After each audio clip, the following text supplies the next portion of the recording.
Thanks for tuning into Howe's Things, a podcast and radio show from the David A. Howe Public Library, recorded right here in Wellsville, New York. Ringing in the new year with me is my old pal, Kendra Mikols. Kendra, welcome. Thanks. Happy to be here. Kendra was a regular contributor to the All the Books show. She's the co-host of the podcast 90s Music Got Me Like, and she also co-hosts with me 9021 Here We Go. Locally, she served as a music teacher at the Andover Central School for many years until moving out of state in 2020, which I still haven't forgiven you for. Yeah, I haven't forgiven myself. Good. As long as you know what you did. Yeah. That's all that matters. I'm bringing that into the new year. I'm bringing that baggage. Yeah, I want you to.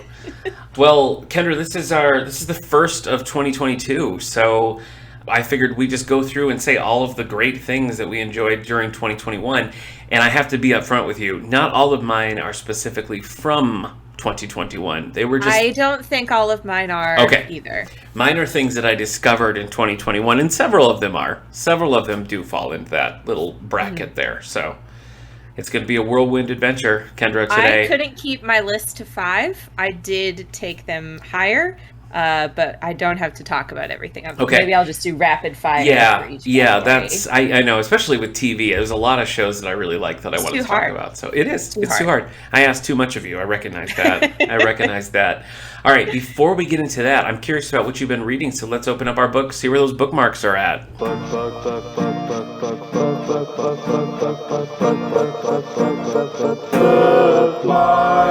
Well, currently I am reading.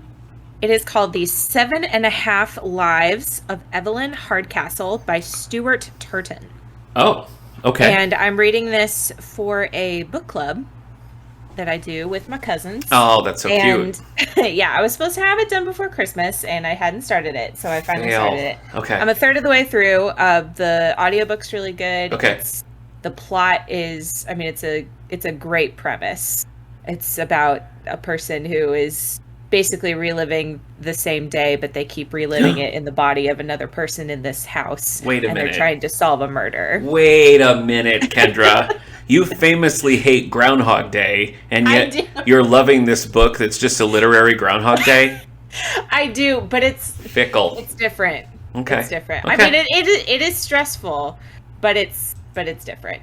Okay. So I'm enjoying that so far. And then right before that, I read A Slow Fire Burning, which you did not like. I didn't get into it. No. My wife liked it also, but I don't know. I didn't really care for it. But you loved it. Well, I was telling her, because we were talking the other day, and I was telling her that I listened to the audiobook on like 1.5 speed. So like 30 minutes in, I was like, oh crap, I don't know who anyone is or anyone's deal at all. So then I had to like really start listening to figure out the characters. But it was twisty and turny, and I was into it. I guess it felt to me like, I don't know, maybe it would have made like a better short story. I don't know. I just didn't really feel like there was a ton of meat in the story itself, and yet I also found it a little difficult to follow. So I don't know. Well, I listened to the audiobook. Rosamund Pike reads the audiobook. Yeah. And she did a great job with all the voices. Yeah. And if you want it to be shorter, you do like I do. You got to listen to it on 1.5 speed. Well, I listened to it in like a day. Yeah. Honestly, I think having the audiobook would have helped. I was just reading it old school, and I feel like it might have worked a little better kind of as an audio drama, you know? Yeah. So maybe that's my problem. I don't know. So those are your main. What's on the docket? Well, you're still reading the first one, right? I'm currently reading that one for my book club. I finished a few things that I enjoyed. I read Bubble by Jordan Morris. This is a graphic novel. It's based on an audio drama podcast, and it is set in this, I want to say, alien world, and there are bubbles of like civilization. So inside the bubble, it's just like Chicago or whatever, it just feels like a normal place, and outside of it is sort of an alien wasteland with all sorts of creatures and stuff. So the graphic novel is about how these aliens keep getting into the bubbles, and so they set up this app called Hunter, which is basically kind of like an Uber service, although instead of calling a car, you're calling like an alien hunter. And so it's kind of like a spoof or a satire on the gig economy. And I don't know, I just thought it was funny and fun and interesting, and I liked it. I'm ready for book 2. Sounds interesting. Yeah. Have you read Lore Olympus, by the way? No. Lore Olympus is another, started as a webtoon, and I feel like it won the Goodreads Choice Awards. Maybe I'm making that up, but I think that you would like that. It's all about, it's Persephone and Hades are kind of like the centerpiece of this, and it's all like, you know, gods and goddesses, mythology kind of stuff, but in a very, I don't know, sort of quasi old Hollywood setting. I don't know. I liked it a lot, and I think that you would like it. All right. If you know anybody who works in a library, maybe they could hook you up. Okay. Yeah. I have some connections. Do you? I have one more graphic novel, Heroes in Crisis. This is by Tom King. Tom King, who was, everybody loved his Mr. Miracle. I really loved his Vision run. He tends to do things that are kind of heady and like, let's look at this like weird psyche of superheroes.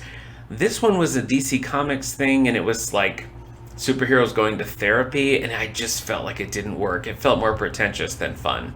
So I think you could skip it. Finally, I read The Trouble Is What I Do by Walter Mosley. This is a Leonid McGill mystery, and I'm pretty sure back in the day we did one of these books as a book club. Do you remember reading a Walter Mosley with me? Mystery? Yes. Yeah. The Long Fall? Yes. Same series. Wow. I just pulled that name out of some random crevice. Look, I'm honestly a little impressed that you did that. So, I didn't even like that book. I didn't really like it either, and this moved a little quicker, but it was kind of a similar experience where like the premise was interesting and the resolution was like a good payoff and rewarding, but I didn't particularly enjoy the process. So I don't know. Maybe I'm not a Walter Mosley fan. I don't know. It's only the second book of his I've read. I'm currently reading for the library book club Pepperoni Pizza Can Be Murder by Chris Cavender. You like that? Yes, love it. We are starting this year. We're doing a monthly Coffee and Cozies book club where I want to say it's the third Tuesday of every month at 10 a.m. right when we open. We're going to have coffee and pastries, and we're going to read a cheesy, literally cheesy this time because it's about pizza, cozy mystery. So the first up on the list here is Pepperoni Pizza Can Be Murder. And it's fun. It's fun so far. You know, it's light. There's zippy, quick little reads. I wish that I could just enjoy a cozy mystery. But if someone is not being brutally murdered, it's like, is it worth my time? Yeah, I get it. I get it. Though some of the ones you read, people are getting crushed in apple presses. Yes, so. that was a shocking. Of course, that's a callback to apple cider slaying, which I feel like with that one though, I don't even think they realized how gratuitous that is. Like crushing someone in an apple press is like awful, horrific. You know, it was like a Tarantino movie. I don't know. You don't watch Tarantino. I know, but I figured you'd get the reference, so I tossed it out there. Finally, I'm listening to Carnival of Snackery. This is David Sedaris. It's volume 2 of his diaries. This is 2003 to whatever, some date after 2003. And it's fun. It's good. It's definitely one you want in an audiobook. Some of them are really quick bites, just a couple of sentences of an entry. Some are a little more extended into essays. It's fun to... I can't remember, Kendra. Have you done any David Sedaris? No, and I was just going to ask you, where should I start? Because I've wanted to. That's a good question. I mean, the classic is probably Me Talk Pretty One Day, but I think actually you might enjoy Dress Your Family in Corduroy and Denim more. Okay. So I would say start there. And it's just like stories, funny stories. They're just mostly, I mean, the early stuff is more like Dress Your Family is primarily stories like childhood anecdotes and anecdotes about his family. Well, you know Amy Sedaris from lots of things. You'd recognize Amy Sedaris if you saw her. So she's in a lot of the stories because they're siblings. And it's just, they're hilarious. They're hilarious. I don't recommend driving and listening to them. And you got to go audiobook because his reading of it is pretty amazing. Okay. This one... Weirdly, he was in the audiobook for Lincoln and the Bardo, so that's like my only David Sedaris anything that I've ever listened to. That makes total sense to me that he would do that. This one is... A lot of it is set in London, and so he has Tracy Ullman reading some of the stories as him, which is funny, and she does a good job, but I kind of would prefer that it was just David Sedaris. So... But I would stress that this and the one right before it, which I can't remember what it was called, but the two diaries ones are really more for people who are familiar with his work, so I wouldn't start here.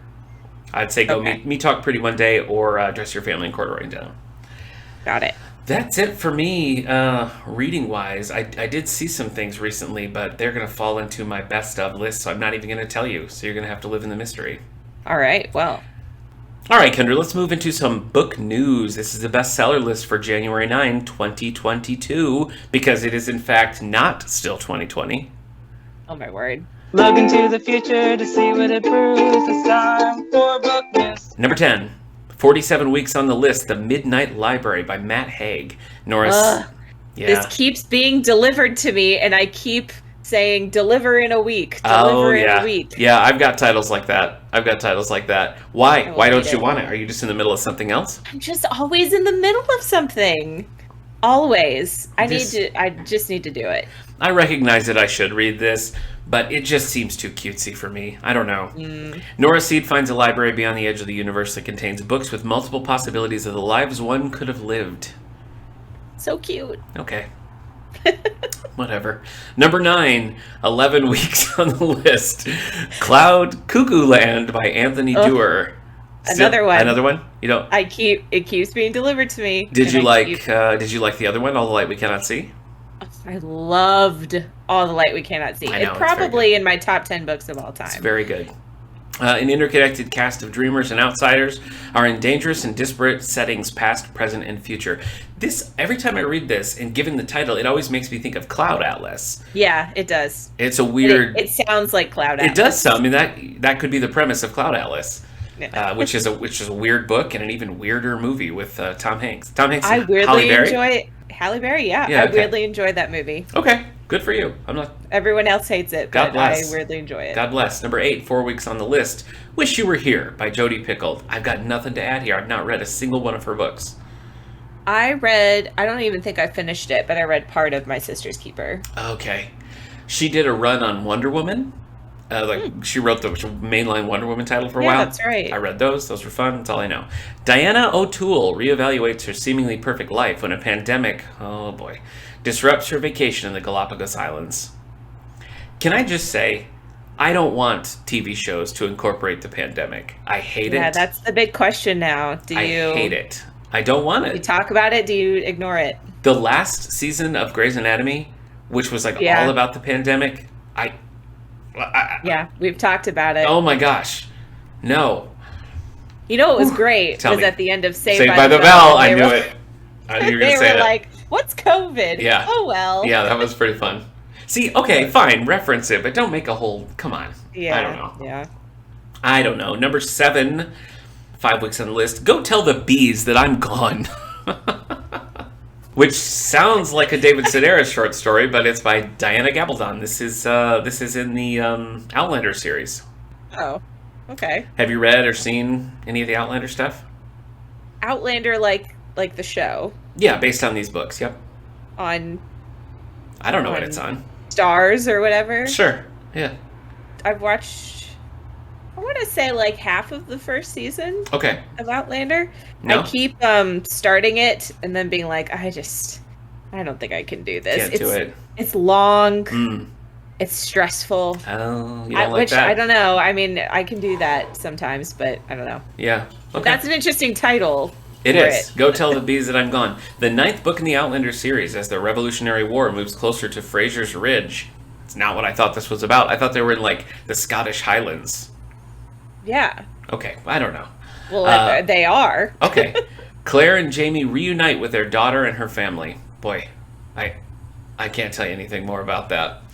Number 13. Number 6, 13 weeks on the list. The Wish by Nicholas Sparks. Kendra, back in my list. Back in the All the Book Show days, we did a whole spotlight on this. You, me, and Eric. We read Knights in Rodante. I weirdly liked it. Yeah. I never went back for more. You have not read The Wish. I have. It's on my list. It's on your list. I thought you meant it's on your to-read list, but it's on your No, I read it. Best of list. Okay, Maggie Dawes, a renowned travel photographer, struggles with a medical diagnosis over Christmas. Oh, it's a Christmas. It was a Christmas book, and I read it over Christmas, Perfect. And I didn't know it was going to be Christmassy. Okay. I don't want to get technical here with the New York Times, but poetry is not fiction. Poetry is nonfiction. That's true. So, number 5, 3 weeks on the list, Call Us What We Carry by Amanda Gorman. Debut collection of poems on identity and history by the presidential inaugural poet who wrote The Hill We Climb. I mean, I say more power to her, but Agreed. You're right. It shouldn't be on this list, but yeah. All right. Number 4, 12 weeks on the list, The Lincoln Highway by Amor Tolls. Did not like Gentleman in Moscow. Did you read that one? I did not. This one was on Barack Obama's favorite books for this year. Well, it's big business. It's been popular and everything. I don't know. Our copy's always checked out. Two friends who escaped from a juvenile work farm take Emmett Watson on an unexpected journey to New York City in 1954. Number 3, 28 weeks on the list. It Ends With Us by Colleen Hoover. A battered wife raised in a violent home attempts to halt the cycle of abuse. Fun. Okay. Number 2, 8 weeks on the list. A Stranger in the Lifeboat. After a ship explodes, 10 people struggling to survive pull a man who claims to be the Lord out of the sea. He claims to be the Lord out of the sea. Jesus? It's like the Lord Jesus? I think the Lord Jesus, because it's a capital L. Huh. Okay. Interesting. Okay.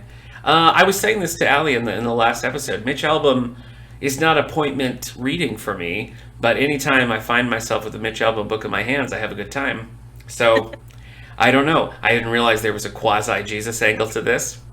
Does that make you want to read it more or less? I don't know. I'm more interested about 10 people in a boat. I feel the same way. The last time I read this, either they didn't say that or I didn't realize it. And that kind of makes me want to read it a little less, because I like a good survivor story. Yeah. I don't know. Number one, 10 weeks on the list. This has not been number 1, so I can guarantee you this is a dad Christmas present, and that's why we're here. The Judges List by one Jonathan Grisham. The second book in the Whistler series. Investigator Lacey Stoltz goes after a serial killer and closes in on a sitting judge. I've ragged on this book for many episodes, so I'll just tell you that that's where it's at. All right. That's the bestseller list. Any on there that you haven't read that you're like, gosh, I got to read that book? Just Midnight Library and Cloud Cuckoo Land. Okay. They keep cycling through my Libby. Yeah. Libby's like, please read these. And I'm like, I will, just later. Number 13 on this list, which has been here for 10 weeks, is Billy Summers by Stephen King. That, for me, is your Midnight Library. I hold this come in on that so many times. I'm like, kick it down the road. But it's gotten great reviews, and recent Stephen Kings have not gotten great reviews. So maybe I'll get there. All right, Kendra, are you ready to delve into our past? Ready. I want to hear about all the books you read. So let's do it. Let's dig into it. All right.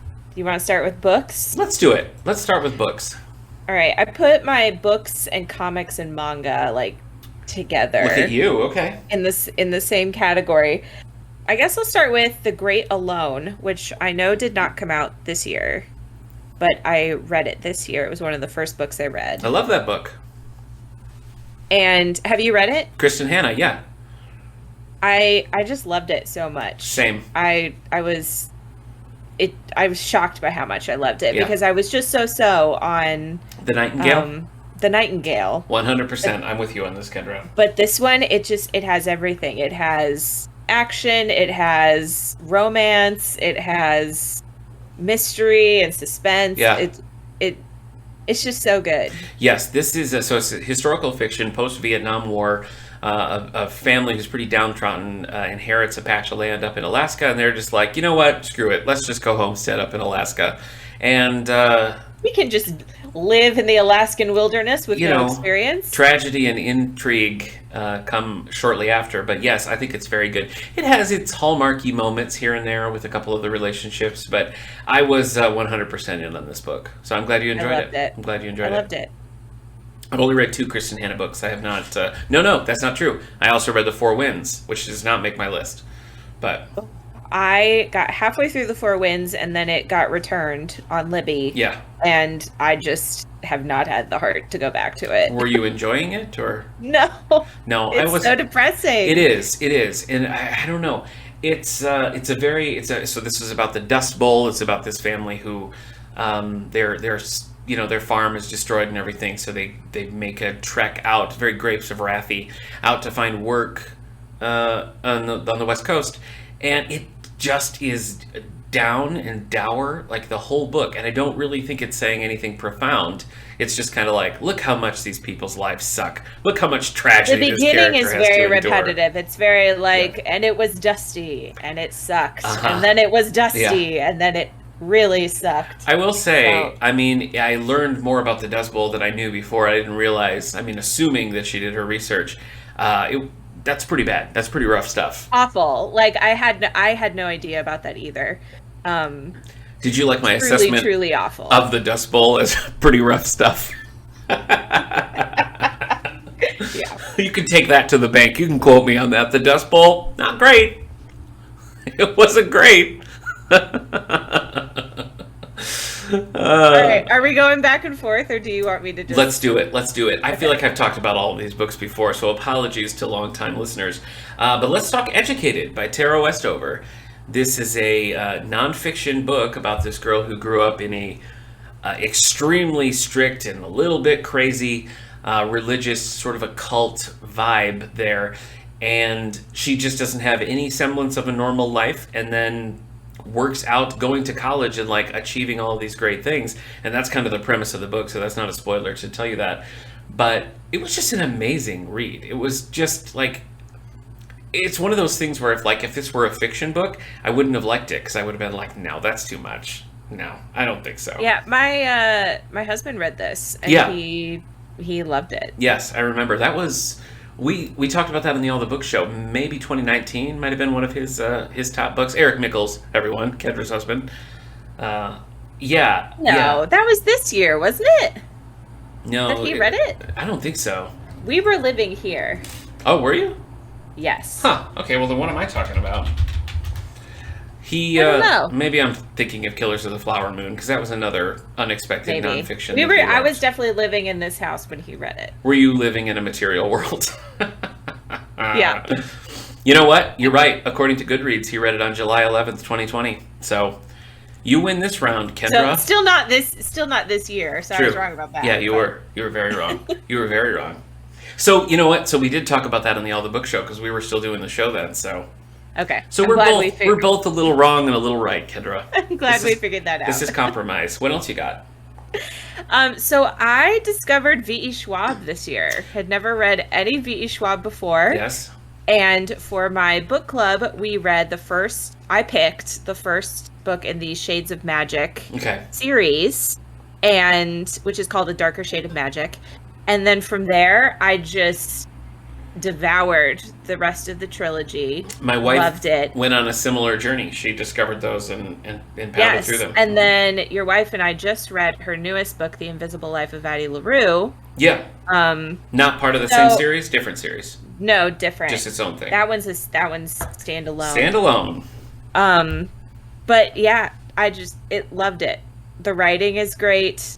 The characters are great. I just actually got from the library, there's a prequel comic book series for the Shades of Magic trilogy. That's interesting. That I'm now going to read. So if you like good fantasy, I think it's great. Okay.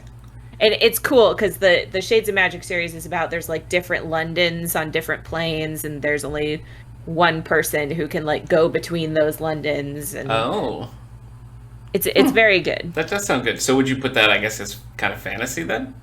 It's definitely fantasy. Definitely fantasy. It's magic. We have a strict ruling on that. It's fantasy. Okay. One that I read for book club towards the end of this year called Such a Fun Age by Kylie Reed. And this was, it's primarily dealing with issues of race and how we all navigate those. And it starts, like the incident that sets it off is this a babysitter is called in late after some emergency and has the daughter. The babysitter's black, the daughter's white, and she's taking this girl that she's watching, and they run into this grocery store, and it's like 11:30 or something p.m. And the people in the store are like, "Wait a minute, you're kidnapping that girl," and it becomes this thing, and it's kind of quickly resolved, but that sets off this chain of events with the other people in her life. And I just felt like it was such a good look at just the clumsiness of trying to like do the right thing racially, because a lot of the white characters in the book think that they're helping, think that they're contributing in a positive way, when instead they're really kind of tokenizing her. And I don't know, it's interesting because you see all the different perspectives and you see where people are coming from, but you're kind of left with yeah, but you really shouldn't do that, And I felt like it was just really well written, so that it kind of showed, the dangers of not handling the situation appropriately, and prioritizing your own experience over others. And I just thought it was really well done, and it's just a fun book. I feel like I'm making it sound heavy, and it's really not. It's kind of a light look at a heavy subject. I think that's why I haven't picked it up, because the premise does sound heavy. Yeah, it's really not. It's really not. That's an undercurrent, and of course, it's an issue that's dealt with, but sort of in a roundabout way, which I think is what makes it so effective as a conversation. Interesting. A couple of listener responses I'm going to toss in here real quick. We heard from Tina on Facebook, said T.J. Klune's House of the Cerulean Sea. She says Kazu Ishiguro's Clara and the Sun, which was a big hit. Lots of people were talking about that one. Liz Moore's Long Bright River, and Lisa Wingate's Book of Lost Friends. Have you read Lisa Wingate? Seems like she'd be up your alley. I don't think so. Okay. Alicia on Facebook also says the Shadow and Bone trilogy, which another pretty popular one. Yes. Out there. So, have you read any Anne Rice? Anne Rice, of course, just passed away. I have not. Known primarily for her vampire book. Stephen on Facebook says he finally read Interview with the Vampire. It's been on his to-read list for a while, and he really enjoyed it. Looking forward to more in the series. So we just had a request for her books because we were missing some of the vampire series. And so earlier, it was this year or last year, they all run together to me now, but we just purchased all of the books we were missing. So we have the whole set here. So good time to check out Anne Rice books. Cool. What else you got, Kendra? I read the whole Chaos Walking series this year by drum roll by Patrick Ness. oh, okay, yeah. The first one is The Knife of Never Letting Go, and I loved it. I think the second book they get very long.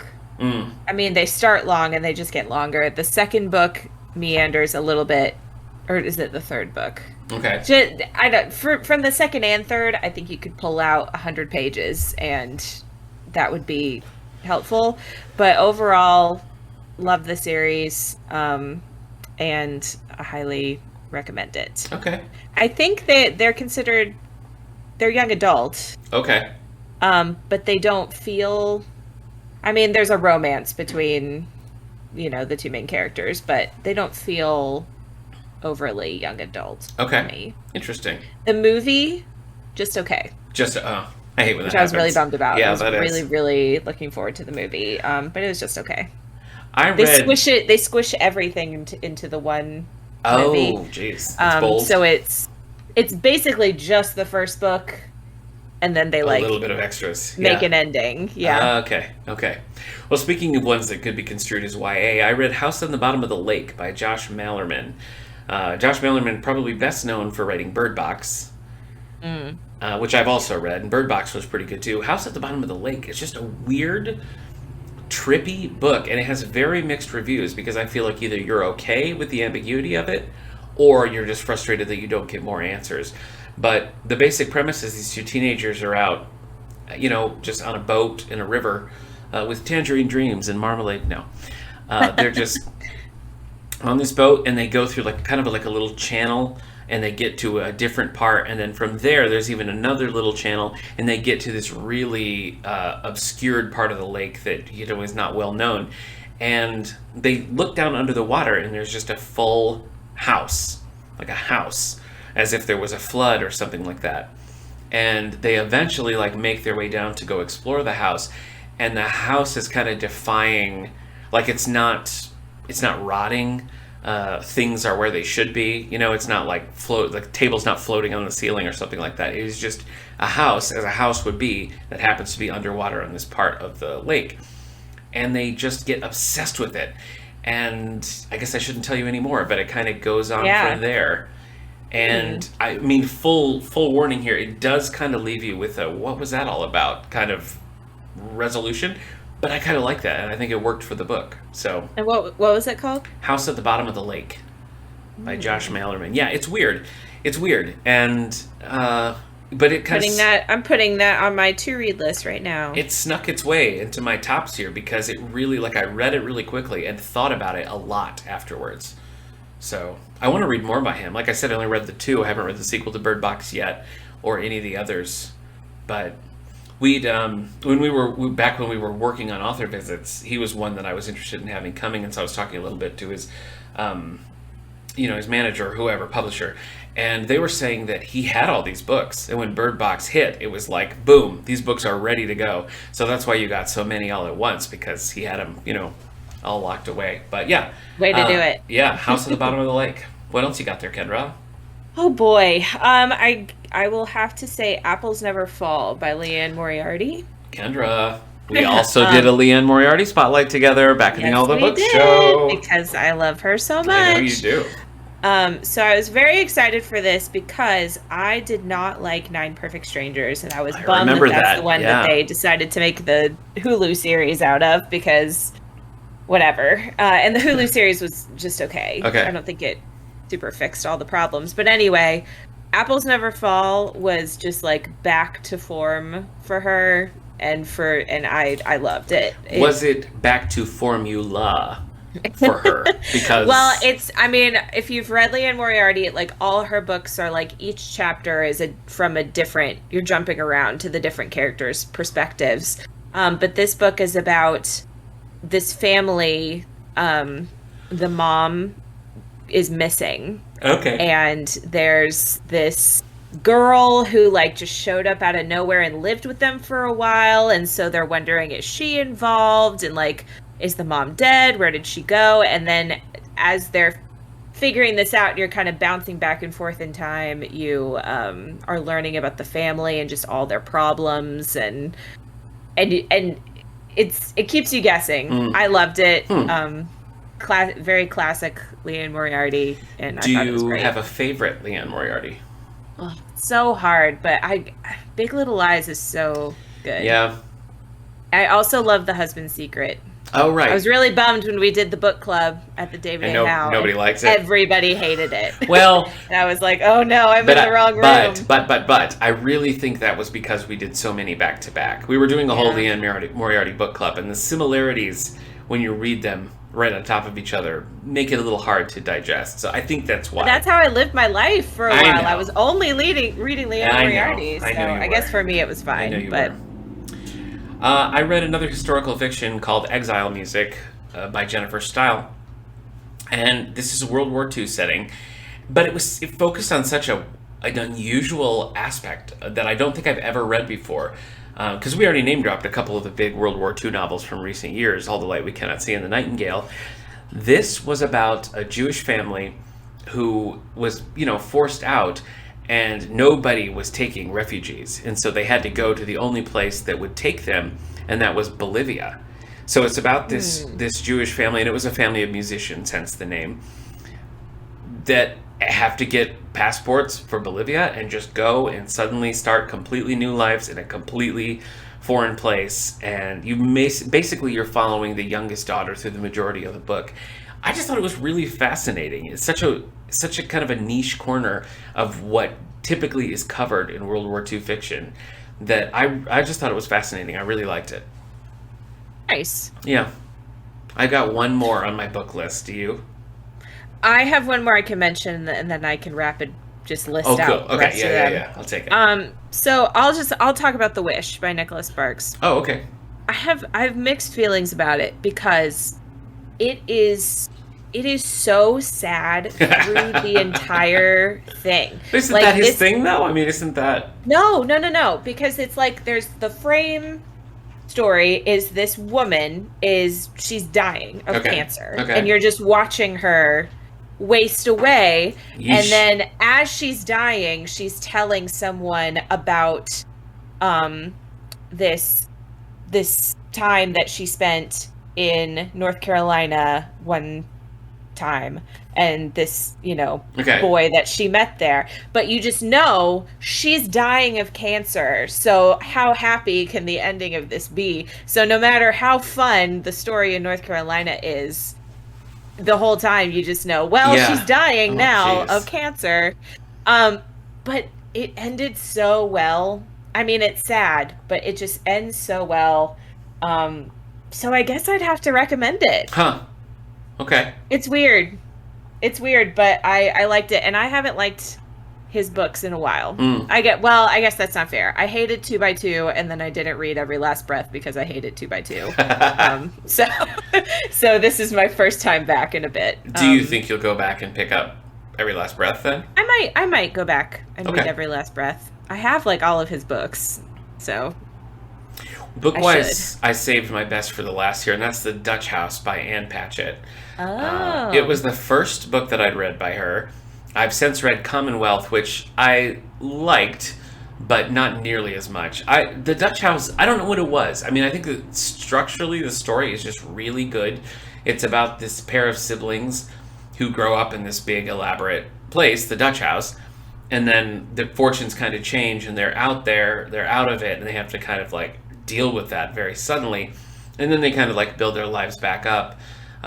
It's kind of hard to talk about without giving you the twists and turns of it, but I don't know what it was. I mean, the main character I think is really and both siblings are just super compelling. Their journeys are atypical but really interesting to follow.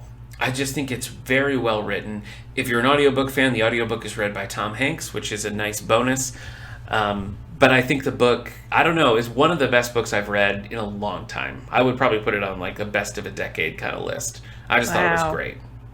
I know it's been at the top of many, many lists. Yeah. So yeah, super good. And I've been kind of collecting, in our book sale or whatever. I'm like, oh, there's Anne Patchett, because now I want to like get into her works a little bit more. Right. But yeah. Commonwealth did kind of put me off of that, but I'm going to do it. I bought Commonwealth when I was down in North Carolina visiting you guys. Hey, nice. All right, let me just rapid fire through the. Funnily enough, these are all nonfiction. How to Be an Anti-Racist. I read at the very beginning of the year.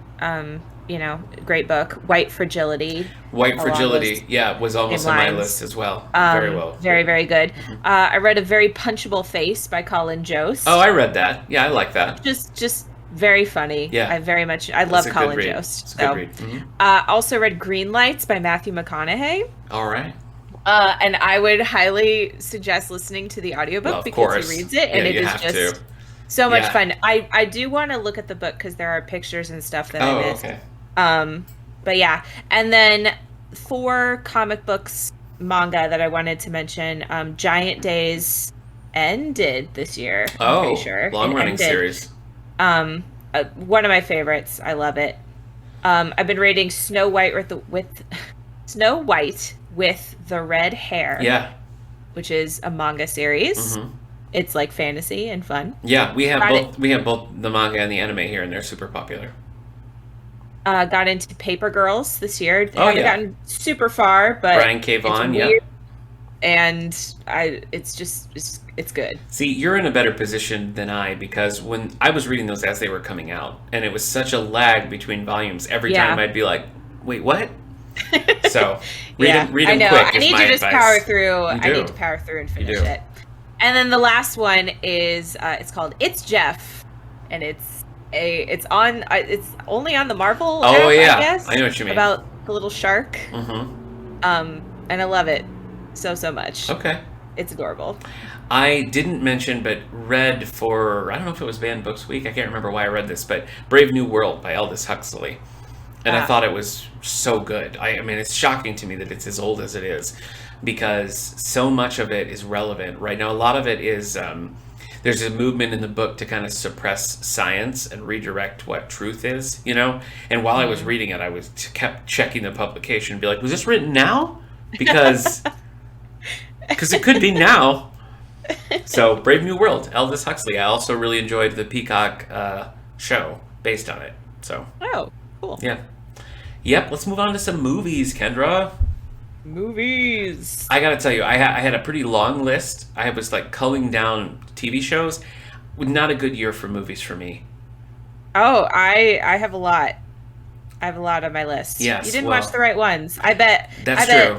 I bet one of these on my list you watched. This is the difference between you and me. Because we got to get babysitters, you know. Babysitters in the pandemic year is not an ideal thing. That's fair. So if it wasn't on my TV, I likely didn't see it. So, though I will say that pretty much all of these I watched at home. Oh, okay. Maybe 2 I didn't watch at home. Well, what do I know then? 2 or 3. Okay. So hit me. Well, should I start with my favorite or should I hold it? Hold it. Okay, hold. Okay, I will start with. I'll start with Cop Shop. Cop Shop. Cop Shop. Okay. I'm gonna look it up, just so I can give you correct information. I would love to know correct information regarding the film Cop Shop. So, this came out this year, September of this year. Okay. Directed by Joe Carnahan. Okay. Don't know who that is. All right. Starring Gerard Butler, Frank Grillo, Alexis Louder. And it's kind of a bottle movie. It's about these 2 guys get arrested and they're in opposite jail cells. One is trying to kill the other. Ooh. And it just like all heck breaks loose. Yeah. In this prison, not prison, but this holding, police station. Yeah. And it's just great. Wow. It's just action and suspense and yeah. I don't know if you'd like it. You personally, Nick. I wasn't. I would not have guessed that you had a Gerard Butler movie on the list, but I wouldn't have guessed that either. But okay. I really like this movie. Okay. What about you? Oh boy. I really liked The Little Things with Denzel Washington. It was like a thriller, mystery kind of thriller. Felt very old school to me in a way that I liked. It felt like... Wait a minute. Is that the one with Jared Leto? Yeah. You liked it? I did, yeah. Oh, I did not. No, you didn't like it. Oh, okay. No. Why not? Why not? It was just like, what was it all for? Is how I felt at the end. I think I was in the right mindset, because it, reminded me of... Yeah, I guess I wasn't. Like I was hoping it would be something it wasn't. Roderick Thorpe's The Detective, or things like that. It just made me think of like an old school, like 70s kind of setup. And so for that reason, I really was digging it. So yeah, The Little Things. Oh, interesting. Okay. Yeah. I'm gonna mention the only Marvel movie I have on here, though I liked most of the Marvel movies this year, but so many. I gotta go with Shang-Chi. Okay. That's probably the top. Okay. I love Simu Liu. Oh yeah. Love Awkwafina. Yeah. Great cast, great action. There was great everything. So much Marvel this year is shocking to me. I don't know if my husband told you this, but someone added up the minutes, and we got almost as many minutes of Marvel stuff this year as we did in the entire Infinity saga. Well, yeah, because this year. Because we had movie-wise, we had what? We had Black Widow, Shang-Chi, Spider-Man and the Eternals, and Venom, Let There Be Carnage, if you want to count that. And then we had, what shows? We had WandaVision, Falcon and Winter Soldier. Loki, Hawkeye. Yeah. So it's a lot. And we got, and What If. What If? I forgot about that. Yeah. Yeah. That's a lot of stuff going on. Nikki, who's on staff here, said that Loki was one of her favorite TV shows. I did like Loki. I didn't put it on my list, but I did like it. I didn't get into Loki. She also said that she loved Cruella. And she didn't expect to like it at all. So I never saw Cruella. I've heard that from people as well. Weird. I mean, I like Emma Stone. I just last night rewatched Amazing Spider-Man 2 and re-saw Emma Stone in that. So Nikki also likes The Vanishing Half as a book by Britt Bennett. I didn't mention that before, but that was what we did for a book club. There was another one that was kind of all over. Everybody was reading it. So nice. All right. So Shang-Chi is your only Marvel on there. Yeah. I'm going to stick with Marvel because I feel like it's lame, but I do have 2 Marvel movies on my list here. So I'm going to give you the first one, and that's Black Widow. Black Widow... I did like Black Widow. I didn't expect to like, and I still sort of feel like, why did you not just do this when you should have? Like, why are we getting Black Widow like 6 years too late? You know, it's weird. But I watched it in the theaters and was kind of like, okay, whatever, you know. And then we went to the drive-in later, and my wife and I watched it together. And on the second viewing, I really loved it. I thought it was just, I love Florence Pugh. I mean, she's so great in that movie. She's my favorite part of Hawkeye as well. I just thought, yeah, on second viewing, I was like, yeah, you know what? I think, like, if you kind of take off the baggage of, like, why are we telling this story so late, and just watch it as a show, I think so many good performances. Rachel Weisz, you know, I really liked it. So Black Widow, surprisingly, makes my list here. Cool. Next, I think I'll say Come From Away, which was it's a musical, but they did a filmed version of it, and they put it out on Apple Plus, I think. Oh my goodness, it's so good. It's just so good. It's about when 9/11 happened, planes were just grounded where they were, and so it follows the people of I forget where they are, somewhere in I want to say like Saskatchewan. Oh, okay. And every actor plays at least two parts. They play like a person from the plane and a person from the town. It's just like music through the whole thing. And I was bawling by the end of it. I cried so much. It's so good. This is like the Hamilton thing was filmed on stage, right? It's not okay. Yep.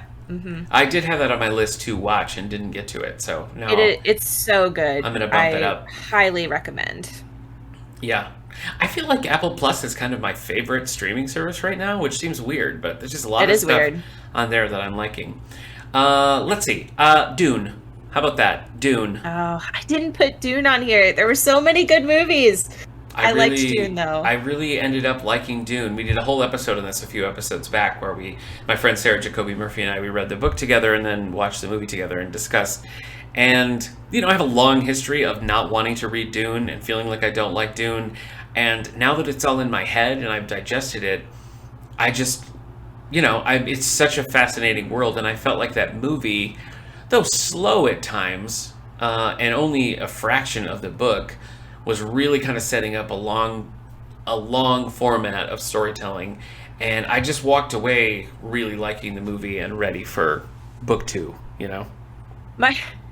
I'm very, very wary of spoilers. I hate them. Yes. And my husband, knowing this, did not tell me that it was going to be like a part 1 situation. Yes. I feel like I just should have known going in, but when we got to the end, I was like, oh. Yeah. All right. So I wish I had known that going in. I knew that it was a part 1, but I was still surprised that that's the place they chose to cut it. Yeah, it was a weird place. Very early. My buddy Steve, who co-hosts This Endorian Life with me, loves this Dune movie, and he has watched it a million times. Like it's his, just so like he's doing other things, he'll just put Dune on in the background. Like me with The Office. Yeah, but The Office makes sense to me. Dune makes zero sense, but you know. It was really good, and I have really come around on Timothée Chalamet. I did not used to like him that much. Yeah. But I have come around. Speaking of Timothée Chalamet, my next movie is The French Dispatch by Wes Anderson, directed by Wes Anderson. I didn't watch that. I'm not a huge Wes Anderson fan. I always want to be. Wes Anderson is probably my favorite director. Oh, okay. I love all of his movies, though I still haven't seen them all. There's a small handful I haven't seen. So you're like a poser. But this was just classic Wes Anderson. If you like Wes Anderson, you will like this movie. Funny, weird, silly. All the actors that are always in Wes Anderson's movies are in this. It was just great. Okay. That's fun. Yeah. I'm going to say The Last Night in Soho. Edgar Wright. Another one that just barely missed my list. I didn't really know what to expect. I knew just like broad strokes, and it still wasn't really what I was thinking it was going to be. But I think I've liked all of his movies that I've seen, you know, particularly like Scott Pilgrim or Baby Driver. But I just thought this was it was a cool mystery, a lot of great performances. I just really liked it. I too thought it was fantastic. I loved the actors. Mm-hmm. It was like fun but scary. I felt bad for the children that were in the theater. Yeah. On Halloween when Oh, they should have been jeez. trick-or-treating, For but don't get me started on that. For sure.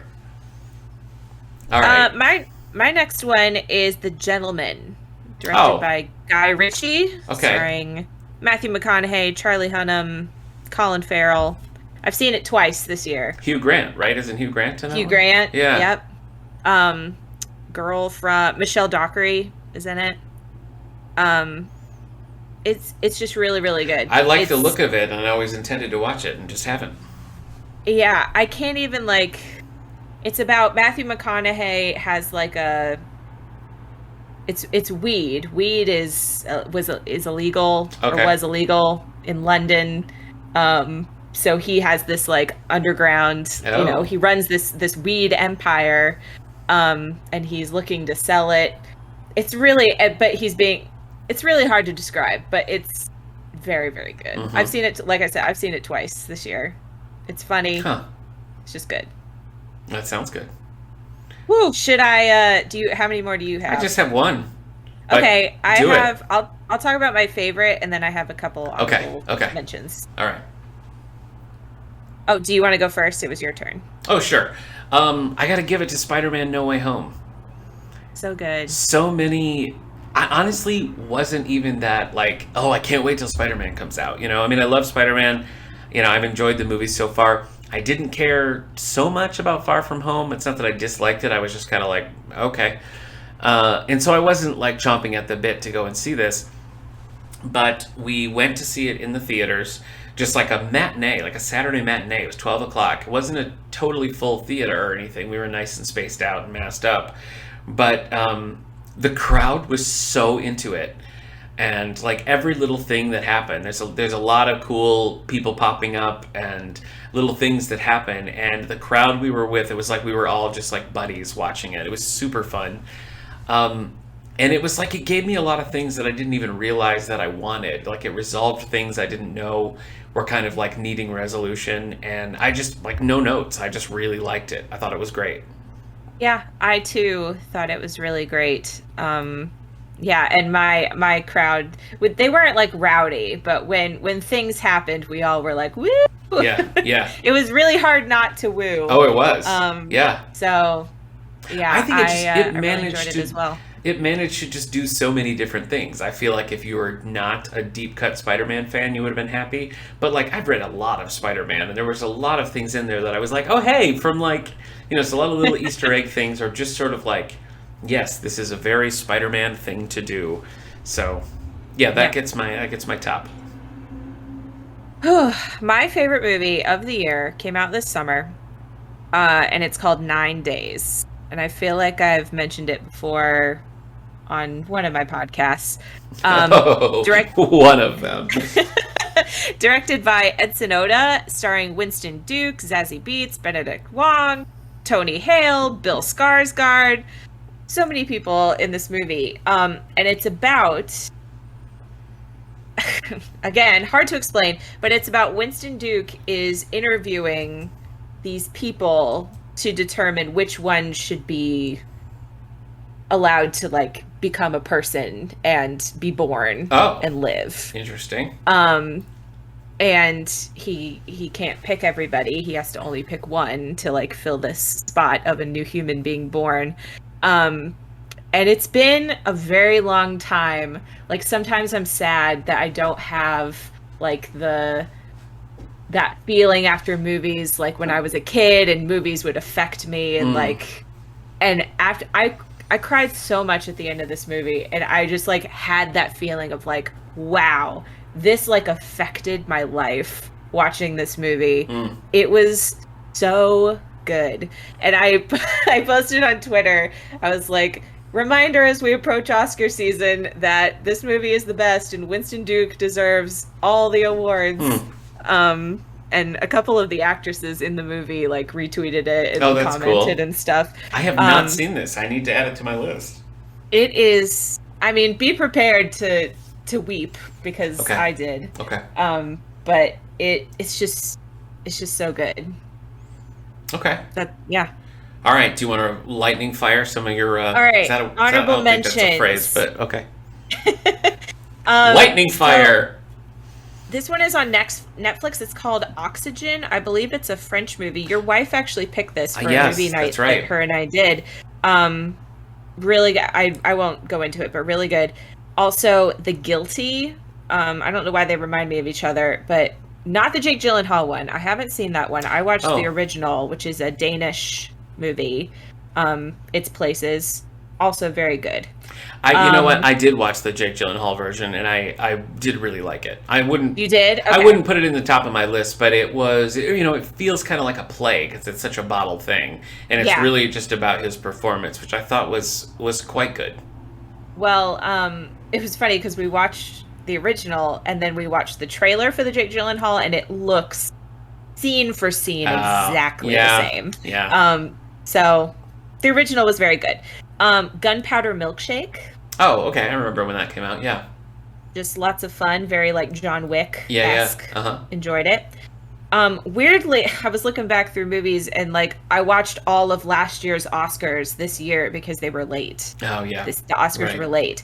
So I'll just mention one, Sound of Metal. I would have given it. Really want. That's about like the heavy metal drummer losing his. Yes. I've been wanting to see that for so long. Very good. Okay. I gotta do Old. it.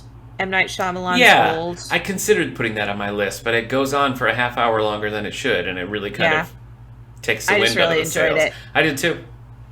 The Green Knight. Oh, I want to watch it again. Is that Dev Patel? Yeah. Okay. It's weird, but it was good. Okay. And then two, not from this year, but that I watched this year, The Animatrix, which is it's anime Matrix. Yes. Very good. And also Dark City. I kind of think about those together because they're kind of similar. Huh. But yeah, that's my list. Okay. I am going to see Nightmare Alley tonight, so we'll see. So maybe. So had we recorded tomorrow, this might have cracked your top. We'll see. We'll see. Oh Not my gosh. Beat 9 days. I know that. This was a year for TV shows. I feel like I watched a lot of TV shows. I'm going to group several together here because early in the year, I was exposed to COVID and had to isolate for several days until I could get a test. And then later in the year, I got a breakthrough case, which was awful. And so there was several shows that was like represents my locked in my bedroom time. And they are as follows. Flaked, starring Will Arnett. It's a 2-season show. It's on Netflix. I don't think it really did much of anything. I never see people talk about it. I don't know. But he plays kind of a self-centered character who's just not a great guy. And it's kind of about him on a road to sort of redemption, but that's not really what it's about. And I just felt like his performance is so good and so understated that I really loved that. And it resolves, but clearly they were like, we could do another season of this, and I wish they would have. But it's not one of those things where it's like there's no ending, so don't bother. I think it's worth watching the 2 seasons, and you just kind of wish that there was more. I watched that. I went classic and watched a lot of Perfect Strangers, which was a lot of fun. A lot of childhood memories coming back. I don't know why. Suddenly I was like, I must watch Perfect Strangers, but it happened, and I don't regret it. I watched Great News, another great 2-season show. Yeah. I want to say it was NBC. I don't know. It's on Netflix now. John Michael Higgins. Such a funny thing, and a lot of people behind that went on to do Saved by the Bell, which the Saved by the Bell reboot should be on this list here. But those were my 3 main, like, I'm in quarantine. These are the shows I'm watching. So those were what got me through. What are some of your favorites from the year, Kendra? I also had Saved by the Bell on the list. So good. I haven't seen the 2nd season yet, but I've seen the 1st season twice now because I watched it by myself and then again with my husband. So good. Let's just I'll just list some comedies that I loved. Kim's Convenience I watched this year. That's on my list. Did I watch that this year? Yeah, you did. Okay. You did. Yeah. It's just really funny, and I'm sad that there's like, some stuff with it now, unhappiness. But Simu Liu, funny. I mean, it's just funny. Yeah. It's just great. I agree. the last season, which is what I think actually dropped in 2021, the last season, really kind of deflates the show. I don't know. Yeah. Like, it's almost borderline maybe better to not even watch the last season. I don't know. How do you feel about that? I can't fully remember the last season, but I just feel like the end of the penultimate season kind of serves as a better ending, whereas the last season sort of feels like, yep, everybody's still kind of in the same place they were before. Here's a whole season of that. I don't know. I don't know. And then it got a spin-off, Claws, with Shannon, which also had some criticism that you take the one white character and she's the one who gets the show. But, you know, the series is just so well written. The performances are so great. If you haven't watched it, I think it's definitely worth the watch. I agree. Home Economics. Oh, I never watched that. Topher Grace. It's funny. Okay. It has 2 seasons now, and it's been renewed. So. Okay. Only Murders in the Building. Yeah, Steve Martin Short, Selena Gomez. I do want to watch that. It was exactly what I wanted. Good. Podcast murder mystery. Ideal. Amy Ryan's in it. She's great. Okay, like from The Office. And What We Do in the Shadows. Oh, never got into the show. Oh my goodness, I love the show. It's so good. Okay. I forget what season they're on now. I want to say 3. We just finished. But yeah, love it. I got a couple of comedies on my list here, so I'll go through them for you. The Kaminsky Method, which was Michael Douglas, Alan Arkin. I was talking about that, yeah. It's 3 seasons, and it's... I don't know. I just really like I mean, Michael Douglas and Alan Arkin are great together. Paul Reiser comes in midway through. It's just a good little 3-season show. I'm glad they didn't push it too long. You could make an argument that maybe it was 1 season too long, but I feel like still it's not a ton of episodes. It's not a huge commitment, and it's just it's fun. A lot of great performances. I Think You Should Leave, Tim Robinson sketch show. Yes, I was going to mention that one. So funny. I loved that first season so much, and I couldn't resist binging the second season. We just watched the scene. I showed my dad the scene the other day where he crashes the hot dog car into the thing, and he's like, "Who did this?" Yeah, and he's wearing a hot dressed dog as a hot dog. It's so great. Never Have I Ever, Mindy Kaling produced, written show. Good. Second season dropped in 2021. Love it. I love it so much. Boy, what else? Sneakerheads. Sneakerheads is a 6-episode Netflix series. I heard there was going to be a second season, but that's the last I heard of it, so I don't know if that's true. I don't know why I got into this as much as I did. It was about these guys who, one guy was sort of a recovering, shoe collector, and he kind of, gets pulled back in the game, and it becomes sort of like a, not heist, but that vibe, kind of a shenanigans. I don't know. I liked it a lot. So those are my comedies. One more I wanted to mention, sketch comedy, is Auntie Donna. Oh, yeah. I like that. Yeah. As you know, I love all things Australian comedy, comics and comedy. And it's all over the place and hilarious. Yeah. So. Yeah. Okay, so then the not comedies, so the dramas I have, Mare of Easttown. Yes, that's on my list. Excellent. Just well done. Kate Winslet, amazing as usual. Mm-hmm. I feel I have to mention Criminal Minds because I watched so much of it this year. I'm still taking a break from it because it got to be a little too much. Yes. But I loved it. Unsolved Mysteries on Netflix. Oh, I liked the first season, but the second season just didn't do it for me. I don't know. It's not as good, but I don't think I finished it. I think we watched maybe the first 2. I don't know. Yeah. And then WandaVision I have. WandaVision's on my list. I think it's, of all the shows, it is the most consistently good. Oh, yeah. I think every episode I was like, more WandaVision! Yeah. As opposed to Loki and even, Falcon Winter Soldier. I was like, okay. Yeah. Here we go. Yes. I had 2 superhero shows on my list here. And I agree with you on WandaVision. I think it was the most consistently entertaining. It was also, I feel like, the most creative and interesting. It was just unlike anything I've seen before, and I would be, I don't know. We could have a discussion about whether or not it's my favorite MCU thing that exists. It's definitely in the upper echelons of that because I just think the performances were great. I wish it would have won more stuff. Yeah. Excellent. And as a fan of classic TV, also was like an added bonus seeing all the little homages and stuff. I love the music. Yeah. WandaVision is choice. My other superhero show was Superman and Lois on the CW. Oh, yeah. I love this take on Superman. It fell into this trap where, it had like the first half of the season, which was great. The second half of the season felt like suddenly we were in season 5. And I was just like, what are you doing? Like, why are you going to this level of story in season 1? Like, how do you ever come back from this? How do you top it? And it wasn't particularly even good. It was just like too much. Like, it was too much too soon. I don't know why they felt the need to do that. Did it get renewed? It did. The second season starts January 11th of 2022. And I'm excited about it. I want to watch it, but I'm very concerned because I feel like you can't unring that bell, and they've did a lot of ringing in the second half. So, one more I wanted to mention that did not come out this year, but I watched it this year is True Detective. I watched season 1. Okay, yeah, I've seen season 1. Matthew McConaughey. All right. Woody Harrelson. Mm-hmm. I cannot believe you have seen that. It is very dark. It's too dark. For me, for sure. Very, very dark.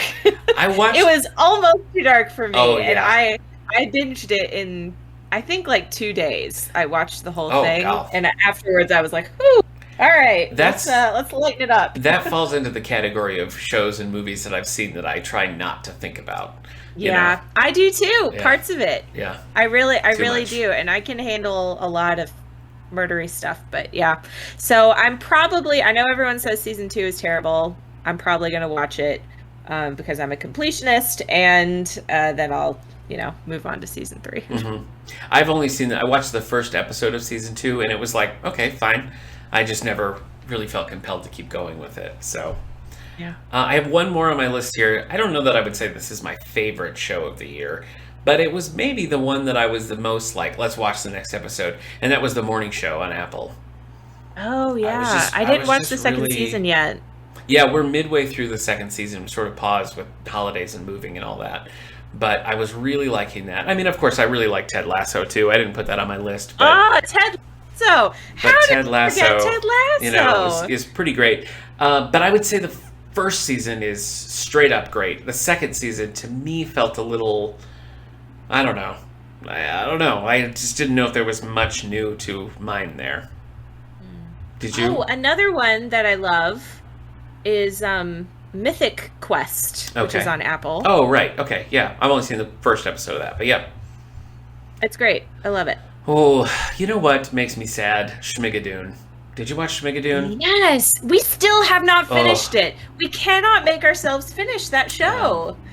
No, it is so disappointing. It's Keegan-Michael Key and Cecily Strong stuck in like a Brigadoon-esque world where they can't get out until they find their true love. It's not funny enough. The music's not good enough. It just, I don't know. I did finish it. And it was after, I think in the last episode, Bo and I were talking about Schmigadoon, and I was like, you know what? I have 2 episodes to go. I need to just do it. And so I did it and was not rewarded. You know what is a good show on Apple Plus, though, that we were like bouncing back and forth and then we ended up finishing this instead of Schmigadoon is Acapulco. Oh, I do like Acapulco. Haven't finished it, but I do like it. That is a fun show. Yep. There's so much on Apple that I want to watch that I haven't got into yet. So I've got a long list there. Yeah. Yeah. Okay. Hey, can I mention some of my favorite podcasts? Sorry, you can't. Oh, I wish you could. Yeah, go ahead. Tell me. So most of the podcasts I listen to are Australian comedians. Yes. Mm-hmm. So Do Go On is my favorite. Each week they just talk about a different topic. But they're comedians and they're hilarious and I love it. Jess Perkins from that podcast, she is actually a radio host in Australia, and they have a segment on the radio called Simply the Jest, where people just call in and tell the best stories on a given topic, and they've put those into a podcast. And I love it. It's it's so funny, all the different stories. So that one. I also love Book Cheat, which is Dave Warnicki from Do Go On. He talks about classic books. So Kendra has a type. I do. But this last one is not Australian.